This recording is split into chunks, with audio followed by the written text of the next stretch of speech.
जब आप इतना कॉन्फिडेंटली बोल रहे हैं सर, तो मुझे बताइए, आपने कहा कि व्यक्तिगत हैसियत रही होगी। अब चूंकि जेडीयू में आप हैं, जेडीयू की एक राजनीतिक हैसियत है, बीजेपी की है, तो तमाम जब शक्तियां मिल रही हैं, तो ऐसे में वो, अगर हाइपोथेटिकल सवाल होगा, लेकिन अगर सीट पर आप कॉन्टेस्ट करते हैं और ये मानते हैं कि अगर आप जीत रहे हैं, तो फिर वो मार्जिन कितना बड़ा होगा, उसको क्या आंकड़ों में बता सकते हैं क्या अप्रोक्सीमेटली?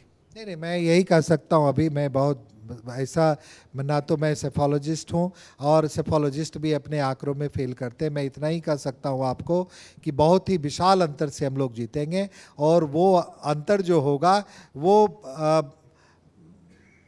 कई हजारों में होगा, कई हजारों में। मैं अभी नहीं कह सकता आपको कि 25,000 से जीतेंगे, 50,000 से जीतेंगे, लेकिन एनडीए का जो भी कैंडिडेट होगा वो बिल्कुल ही एकदम एक तरीके से इलेक्शन को स्वीप करेगा, क्योंकि कब 60% से प्लस हमारी वहाँ पे प्रेजेंस है, हमारा वहाँ समर्थन है।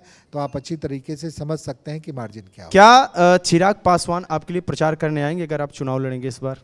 एनडीए में निश्चित रूप से वो आएंगे। और अभी भी जब कोई अभी कार्यक्रम, एनडीए का अभी कार्यक्रम हुआ था हमारे एनडीए के कार्यकर्ताओं का, और चूंकि मटियानी विधानसभा में उस कार्यक्रम की जिम्मेदारी जदयू को दी गई थी करने की, और जदयू की तरफ से मुझे करने के लिए दिया गया था, तो उसमें हम पांचों घटक दल के लोग एक सवाल वहाँ पे आए। मैं और जोड़ना चाहूँगा कि अभी एक आपके क्षेत्र के विधायक हैं डॉक्टर संजीव बैठे थे यहाँ पे, उन्होंने एक आरोप लगाया, बहुत सारे आरोप लगाए उन्होंने जदयू पर, वो तमाम आरोप है। उन आरोपों के बीच में आपके समाज से एक शिकायत उन्होंने की, समाज की तरफ से शिकायत की कि जो एनडीए की वर्तमान सरकार है उसमें भूमिहारों को उतना वैल्यू नहीं दिया जाता है पहले की अपेक्षा, चाहे वो मंत्री पद हो चाहे सीटों का बंटवारा हो, भूमिहारों को इग्नोर किया जा रहा है, ऐसा उनका आरोप था। आप क्या कहेंगे इस पे?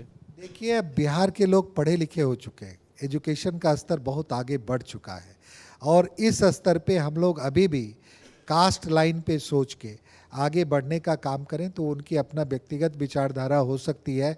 मैं मानता हूँ कि जो भी परफॉर्मर होगा, किसी भी कास्ट का होगा, किसी भी समुदाय का होगा, उसको निश्चित रूप से बिहार की सेवा में ज़्यादा से ज़्यादा उसको योगदान करने का मौका निश्चित रूप से मिलेगा। और आदरणीय नीतीश कुमार जी ने हमेशा हर चीज़ का, उन्होंने योग्यता का ख्याल रखते हुए सभी को उसका दर्जा दिया है, और उस दर्जे के पीछे सिर्फ एक ये रहा है कि बिहार के विकास में उनका कितना योगदान है। हो सकता है मेरा पर्सनल कुछ अपलिफ्टमेंट ना हो, लेकिन मेरे क्षेत्र का, मेरे प्रदेश का अगर अपलिफ्टमेंट हो रहा है तो वहाँ पे जाति कोई आरे नहीं आती। लेकिन सर, इसी में एक सवाल है मेरा, आपको कभी अफसोस होता है कि भाई एलजेपी से जेडीयू में आए लेकिन पूरी तरह से मंत्री नहीं बन पाए, दर्जा प्राप्त मंत्री हैं, ठीक है, तो ये देखिए, अगर विधायक के तौर पर आपका अपलिफ्टमेंट मंत्री के तौर पर होता तो जाहिर तौर पर और ज़्यादा विकास इस क्षेत्र के लिए कर पाते। देखिए, मुझे कभी अफसोस नहीं हुआ इस बात का, और अगर मुझे ये अगर अवसर की बात करते हैं आप, तो मुझे ये अवसर डे 1 से था। अगर मुझे अवसर लेना रहता मंत्री बनने के लिए, सिर्फ मंत्री बनने के लिए अगर मैं राजनीति कर रहा होता, तो ये डे 1 से हर एक के पास में जो सिंगल आप होते हैं तो बहुत सारे टेम्पटेशंस आपके पास में आते हैं। ठीक है, मेरे पास भी आए होंगे, लेकिन मेरा मकसद कुछ और था और मैं उस मकसद में कामयाब हूँ।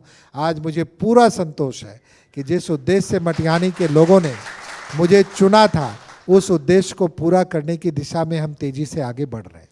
ठीक है, तो टीवी9 के बहुत बहुत धन्यवाद राजकुमार सिंह जी। टीवी9 के मंच पर ये थे मटिहानी के विधायक, जिन्होंने तमाम सवालों का बेबाकी से जवाब दिया, और आपको चुनाव के लिए बहुत शुभकामनाएं। बहुत बहुत धन्यवाद आप।